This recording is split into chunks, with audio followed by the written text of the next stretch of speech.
Okay, we are doing things a little bit differently this week and probably the next week or two. My wife and I are out of state completing an adoption. And for those of you that have known about this and have been praying about our situation, thank you so much. And everything has just gone so well. We're so thankful to God for that. But we're a little bit out of our normal groove. And so we're away from home, and typically I would record these videos and then edit them up and put them together nicely so that you get the refined, polished, concise version. But this time, I'm just going to go live and not figuring anybody would watch it live, but just this is the easiest way to do it. And so you get the uncut, unfiltered version of the Bible reading video. This is the Old Testament video, and we are talking about Exodus 1 to 15. So if you have not been with us, this is actually a good time to jump on board. We're starting a new book of the Old Testament, the book of Exodus.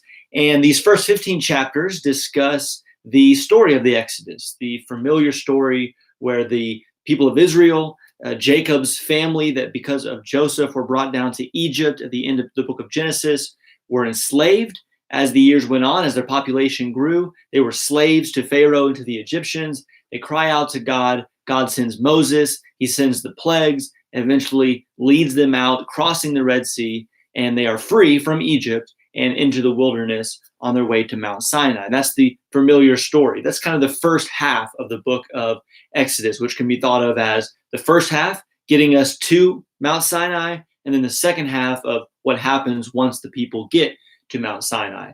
So here in this first half, we have, again, some familiar stories, but hopefully we can kind of understand the big picture of what's going on here.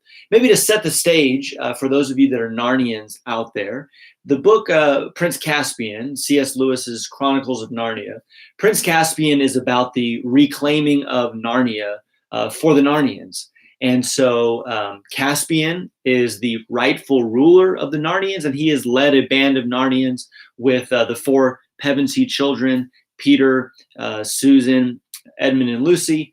And they're fighting against the Telmarines, these big bad enemies that have taken over Narnia, led by King Miraz. And in order to avoid bloodshed, they have a single duel, a single man-to-man duel between King Peter and King Miraz, and the winner takes Narnia. And they fight out in the open air. Everyone's looking on, and the stakes are high. And that image came to mind in reading this section of Exodus, because what we have here is really a scene where we have a competition. It is a battle. It is a conflict between two sides that have challenged each other, so to speak, and the whole world is watching. Everyone is looking on to see what will come of this. Will God be able to free his people from Egypt, or will Pharaoh, probably the strongest ruler, at least in this part of the world, and the strongest nation, be able to hold the Israelites in slavery? So let me talk about that for just a second. This is a battle. This is a conflict in which one side will lose and one side will win. And we need to see both sides of that. This is both a judgment on the enemies of God, and it is a salvation of the people of God. It is their deliverance as much as it is the judgment on the Egyptians. Watch out for that language of judgment throughout this reading. Maybe the most evident place where this shows up is in the last chapter we're going to read, in Exodus 15, the Song of Moses. When the people rejoice over what God has just done at the Red Sea, they sing, they proclaim maybe just as much about the Egyptians being cast down into the sea as they do the Israelites being delivered. But notice throughout the reading, through the plagues, as Moses talks to Pharaoh, as God talks to Pharaoh through Moses and Aaron, there's language like, even at one point, that God says he is bringing judgment upon the gods of Egypt, which is interesting because you think, well, the gods of Egypt, they're false gods, they're not real. But yet they represent something. They represent a way of worship, a way of life that is opposite to God. And so God is bringing judgment upon the Egyptians for their rebellion against God, for their false gods, and maybe in particular for their arrogance against God's people by putting them in slavery and being merciless in the way that they have oppressed them now for hundreds of years. So this is a judgment on the Egyptians. It is also, as we said, a deliverance of the Israelites. We're familiar with that. And we want to notice that theme, that from the beginning, we see the people crying out to God. That language is used, and it says that their voice ascended to God in heaven and that he remembered them. It's an interesting statement when that comes up early in Exodus. He remembered. Was it that he forgot about them? Well, no. But this is clearly an instance where the people are calling out to God, and God is acknowledging their suffering. He's acknowledging the promises he made to people like Abraham, Isaac, and Jacob in the generations before. And he is acting on those promises, and he is acting on behalf of the people who are crying out to him in their oppression. And this conflict, this deliverance of the Israelites and the judgment of the Egyptians is seen, of course, in the Red Sea, as we saw, where one side comes through safely and one side is swallowed up by the sea. We see this even in some of the plagues that are differentiated between the Israelites and the Egyptians. So there is darkness over the Egyptians, but there is no darkness over the Israelites. And so that distinction is made. The Israelites who have called out to God, who are the inheritors of these promises made to the Hebrews by God, they are being delivered. They're being saved. They're being brought out of bondage. And the Egyptians who have arrogantly oppressed the people of God, who have put their trust in themselves, put their trust in false gods, they are being brought down. The enemies of God are being judged as his people are being delivered. So there's judgment and there is salvation, but all of it, again, think about this as the whole world watching all. All of this is for the purpose of God's glory. That is a theme we want to see over and over again, especially in this part of Exodus. It is about God's glory. Yes, it's about answering the prayers of the Israelites, but maybe more than that. It is about giving glory to God. It's about defending his name. He has staked his claim, if I'm saying that right. He has staked his claim in those promises that he made. His reputation is on the line. Will he be able to uphold his promises? And of course, the answer is yes. And notice that in the language throughout this section, how many times God, in speaking to Pharaoh, will say, I am doing this so that you may know. That's one part of it. But he also says, I'm doing this so that the whole world may know who I am and what I am doing for my people. Again, this is something that is not just in a corner, hidden away. This is for the whole world to see. This is everybody looking on the battlefield as these two sides go head to head. And so this is for God's glory. And I think it is for that reason that remembrance is such a big part of this section of Exodus. The Passover is instituted so that the people of Israel would remember what God has done in bringing about the death of the firstborn, the final plague, so that the people can be delivered.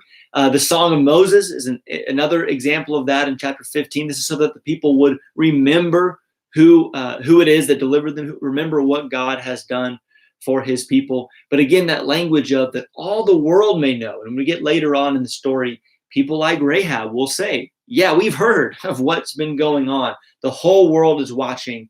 God's reputation, God's glory is at stake, and he will defend and uphold his reputation, and his glory will be made known in the Exodus event. And I think it is for that reason, at least partly for that reason, that throughout the rest of the Old Testament, this will be the event that the psalmists and the prophets and the people throughout throughout the history of God's people will look back on and say, this is it. This is the instance where God showed who he is and where he delivered his people. And this is the quintessential salvation story, really, for the rest of the Bible, because in the New Testament, there is obviously the imagery of this event found in things like baptism, when the sinner is released from his bondage to sin in the water and delivered from that captivity. Okay, now picture again that idea of two people going head to head in the middle of this battlefield. We've talked about that and what all's at stake here. But it is interesting that in this section, we have a one-on-one kind of matchup between Pharaoh and Moses. And notice how those two characters go back and forth. Notice, of course, the stubbornness of Pharaoh, how it says that he hardened his heart over and over again. And as he hardened his heart, God pushed him, you could say, farther and farther, because every plague, every sign that God showed Pharaoh, it just hardened him even more, because he saw that. And even when he would lighten up for a second, or he would say, okay, yes, you can go, every time he saw God's glory, his heart became harder and harder, and he resisted more and more.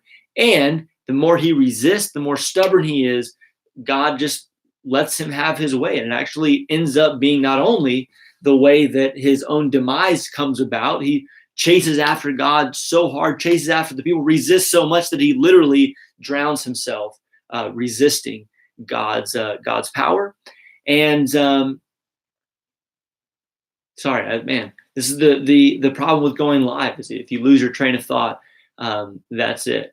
So the arrogance of Pharaoh and the stubbornness, the hard-heartedness of Pharaoh, contrasted, of course, with Moses, who is humbly willing to be used for God's purposes.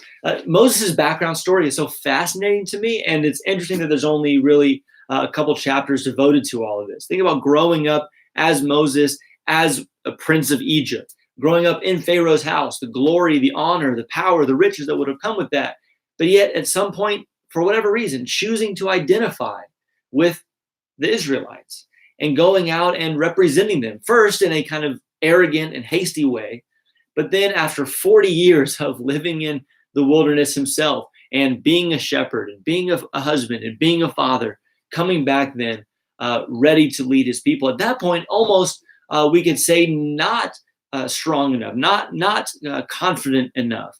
But there is clearly a humility there when God's talked to him and he's saying, no, I can't do this. I can't do this. Of course, God will say, yes, you can, because I told you to.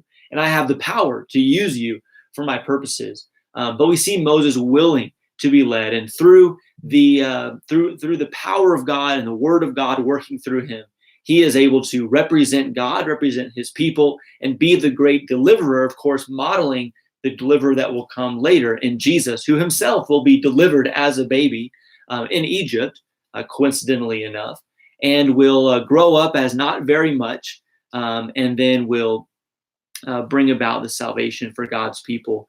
And like this instance, what Jesus does is save his people, deliver those who call out to him and put their trust in him, but also bring about that judgment on the enemies of God and the enemies of God's people. That is the great story of the Bible, the judgment of God on the enemies, on sin, on death, and on all those who are in rebellion against God, the deliverance of all those who will put their trust in him and be willing to be humbly used by him. But all of this, of course, is ultimately for the highest purpose of all, which is God's glory, that his name would be praised, that his name would be glorified throughout the whole earth, and that we would remember him in song and in regular remembrance of our Passover lamb and the meal that we partake of every first day of the week. Salvation and judgment for God's glory. That's the story, really, of the Exodus, as much as it is the story of the Bible. And we'll pick up there next week as we get into the section of Exodus that is much harder to read, as we get into the laws and the instructions for the tabernacle and things like this. But for now, enjoy the story of the Exodus and look for these things as you read.